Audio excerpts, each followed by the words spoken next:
ઈસુનો આભાર, ઈસુની જય. Hallelujah, hallelujah, ઈસુની જય. 1 યોહાન અધ્યાય 3 કડી 8 અને 9. જે કોઈ પાપ કરે છે તે શૈતાનનું સંતાન છે, કારણ શૈતાન શરૂઆતથી જ પાપ કરતો આવ્યો છે અને શૈતાનના કાર્યોને ધૂળમાં મેળવવા માટે જ ઈશ્વરનો પુત્ર પ્રગટ્યો હતો. ઈશ્વરનું કોઈ પણ સંતાન પાપ કરતું નથી, કારણ ઈશ્વરનું બીજ તેનામાં હોય જ છે અને તે ઈશ્વરનું સંતાન હોય પાપ કરી શકતું નથી. અહીં પ્રભુની વાણી કહે છે, આપણે નવજન્મ પામ્યા છીએ. આપણે બીજમાં અને આત્મામાં નવજન્મ પામ્યા છીએ. ઈસુની જય. હવે જે પાપ કરે છે તે શૈતાનનું સંતાન છે, કારણ શૈતાન શરૂઆતથી જ પાપ કરતો આવ્યો છે. આ એકદમ સીધી ભાષા છે. જે કોઈ પાપ કરે છે તે પાપમાં પડે છે. તે શૈતાનનું સંતાન છે. યોહાન આપણને કહે છે, ઈસુ કેમ આવ્યા? ઈશ્વર પુત્ર, માનવ પુત્ર એટલા માટે પ્રગટ થયો કે જેથી તે શૈતાનના કાર્યોને નષ્ટ કરે. એટલે અહીં પ્રાથમિક હેતુનો સંદર્ભ છે પાપ. ઈશ્વરની જય. હવે કડી 9 કહે છે કે ઈસુ પાપની સમસ્યાનો નિવેડો લાવવા આવ્યા. આમ યોહાન નવા જન્મના પરિણામની વાત કરે છે. જેણે પણ પ્રભુથી જન્મ લીધો હોય તે પાપ કરતો નથી, કારણ પ્રભુનું બીજ તેનામાં છે અને તે પાપ ન કરી શકે, કારણ તે પ્રભુથી નવજીવન પામ્યો છે. પિતા, અમને શીખવવા બદલ તમારો આભાર માનીએ છીએ કે જેણે નવજન્મ લીધો હોય તેને પ્રભુની પ્રકૃતિ આપવામાં આવી છે. ઈસુની જય. કારણ આપણામાંના એ બીજ દ્વારા વ્યક્તિગત રીતે આપણે પાપ ના કરી શકીએ. ઈસુની જય. એટલે મારા મિત્ર, આપણે જેઓ ઈશ્વરના દ્વારા નવજન્મ પામ્યા છીએ તેમનામાં બીજ છે, નવજીવન બીજ. આપણે આ બીજ દ્વારા નવજીવન પામ્યા છીએ અને તે છે જીવનની વાણી. આ બીજ અવિનાશી છે, ભ્રષ્ટ નથી, અને એટલા માટે આ બીજ આપણને સત્યના માર્ગે ચાલવાની અને પવિત્રતાના માર્ગે ચાલવાની શક્તિ આપે છે. પ્રભુની વાણી કહે છે, જે કોઈ પાપ કરે છે તે શૈતાનનું સંતાન છે. એટલે જ્યારે આપણે નવજીવન પામ્યા છીએ ત્યારે ઘણીવાર આપણે પાપ કરીએ છીએ.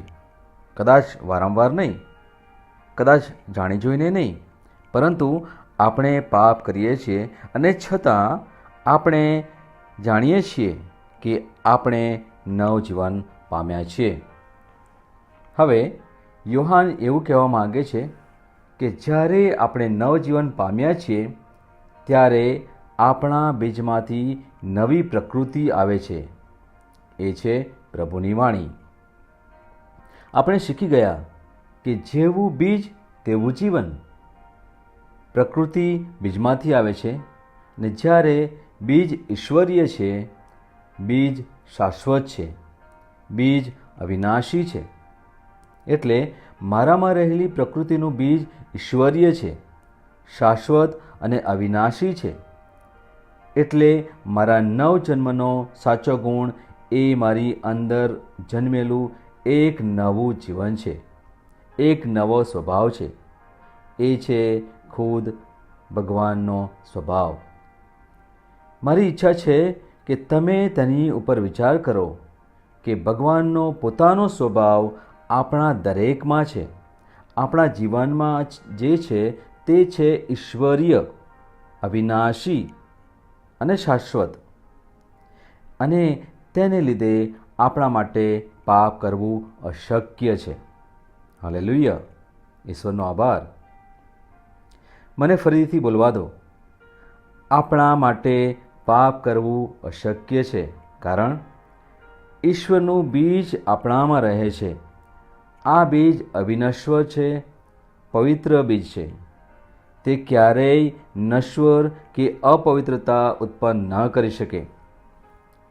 હવે જો તે સાચું હોય તો આપણે વિશ્વાસીઓ કેવી રીતે પાપમય જીવન જીવી શકીએ? કારણ યોહાન અનુસાર આપણી પાસે જે જીવન છે તે એકદમ ઈશ્વરીય છે.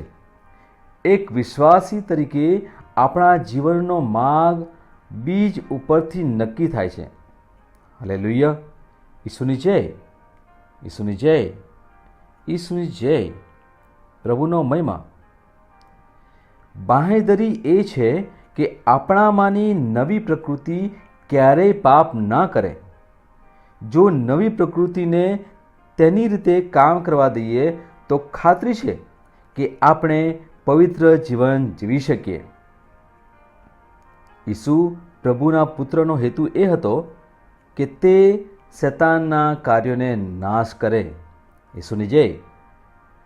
એટલે જે કોઈ પ્રભુમાં નવો જન્મ પામ્યા હોય તેઓ પાપ ના કરે, કારણ તેમનું બીજ તેનામાં રહે છે અને તે પાપ ના કરે, કારણ તે પ્રભુમાં નવ જન્મ પામ્યા છે.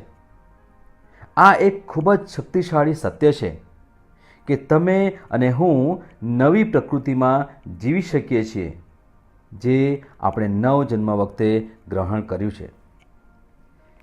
જે સમયે આપણે જેઓ આપણી માતાને કુખે જન્મ્યા, આપણા આત્માનું નવીનીકરણ થયું ન હતું અને આપણા આત્મામાં 5 ઇન્દ્રિયો છે.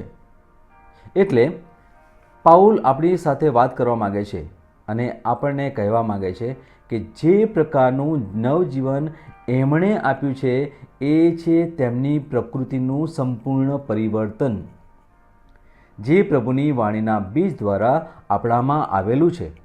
અને આમ આ વ્યક્તિ નવજન્મમાં માને છે અને નવજન્મમાં જીવન જીવે છે. તે દરેક સમયે પ્રામાણિક અને વિજયી જીવન જીવે છે. તેના જીવન પર શૈતાનનો કોઈ અધિકાર નથી. ઈસુની જય, હાલેલુયા! એટલે આપણે જેઓ નવજીવન પામ્યા છીએ, આપણામાં શક્તિ છે કે આપણે પાપને કાબૂમાં લઈ શકીએ અને આમ આપણી ઉપર પાપનો કોઈ અધિકાર રહેતો નથી. ઈસુની જય. એટલે જ્યારે આપણે નવજીવન પામ્યા, આપણે નવી પ્રકૃતિ ગ્રહણ કરી. પણ આપણા જીવનમાં ઘણી બધી એવી બાબતો છે જે હજુ પણ ચાલી રહી છે, જે ભ્રષ્ટ છે. એટલે બાઇબલ કહે છે, ઈસુના આગમનનો મુખ્ય ઉદ્દેશ એ પ્રગટ થયો કે શૈતાનના બધા કાર્યોને નષ્ટ કરે. જ્યારે વ્યક્તિ પોતાને પ્રભુની વાણીથી વારંવાર ભરે છે, પવિત્ર આત્માથી ભરે છે, ત્યારે પ્રભુની વાણીનો, પ્રભુના પુત્રનો મુખ્ય ઉદ્દેશ એ છે કે તે શૈતાનના દરેક કાર્યોને નષ્ટ કરે. શૈતાનનું દરેક કાર્ય વિચારથી શરૂ થાય છે. શુભ સમાચાર એ છે કે જ્યારે તમારી પાસે પ્રભુની વાણી હોય ત્યારે પ્રભુની પ્રકૃતિ, પ્રભુનો અભિષેક, પ્રભુની શક્તિ, પ્રભુનું સાનિધ્ય, આ બધું તમારા આત્મામાં છે. પરંતુ નવજીવન પહેલાં તમારો આત્મા ભ્રષ્ટ હતો. એટલે જેમ જેમ તમે તમારા આત્માને પ્રભુની વાણીથી ભરતા રહો છો, આત્મા ખૂબ જ શક્તિશાળી થઈ જાય છે. હવે પ્રભુના આત્માથી, પ્રભુની વાણીથી તમારા આત્મામાં રહેલ શૈતાની વિચાર, કોઈ પણ અપવિત્ર વિચાર આજ્ઞાધીનતામાં લાવી શકાય અને નષ્ટ કરી શકાય. કારણ પ્રભુનો પુત્ર અથવા પ્રભુની વાણી જે તમારામાં છે, તે શક્તિ દ્વારા તમારા જીવનમાં કોઈ પણ શૈતાનના કાર્યને નષ્ટ કરી દે છે. હાલેલુયા! જેમ જેમ તમે તમારા આત્માને પ્રભુની વાણીથી ભરી દો છો, ત્યારે હવે તમે નવ જન્મ પામ્યા છો, પણ તમારી માતાથી જન્મ નહીં. અને એટલા માટે તમારામાં પ્રભુની પ્રકૃતિ છે. જેથી તમે પાપને નકારો, કારણ પાપ બીજમાંથી પેદા થાય છે અને પ્રભુનું જીવન પણ બીજમાંથી પેદા થાય છે. બીજ પ્રભુની વાણી છે. એ જ રીતે શૈતાન દુનિયાની વાણીના બીજનો ઉપયોગ કરે છે. આપણામાં જે બીજ છે અને તેની ઉપર રાત દિવસ મનન ચિંતન કરી શકીએ છીએ, ત્યારે તમારા જીવનનું દરેક વ્યસન, દરેક ક્ષેત્ર જ્યાં પાપે કબજો લીધો હોય, સર્વ નષ્ટ થઈ જાય છે. તે વ્યસન કે બુરી આદતો, પાપી ટેવો દરેકને નષ્ટ કરી દઈ એકદમ નવું જીવન અર્પે છે.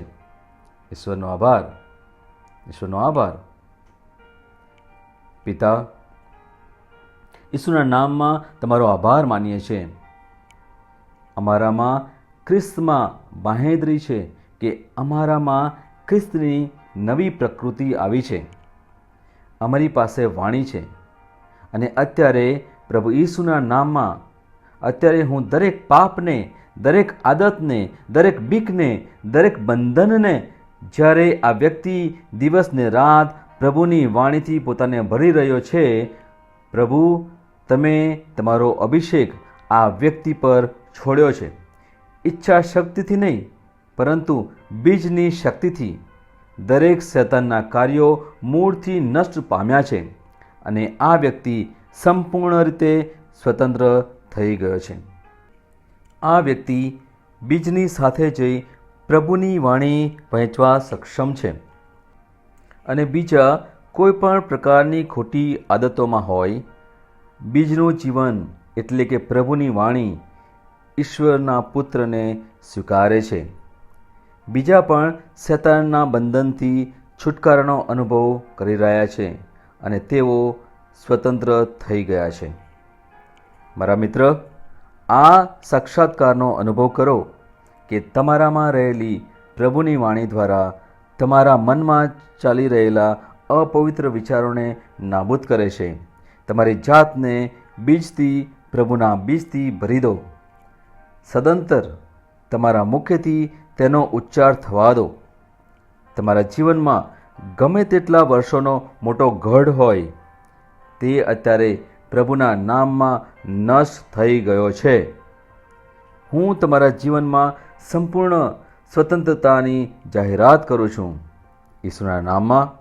Amen, amen, amen.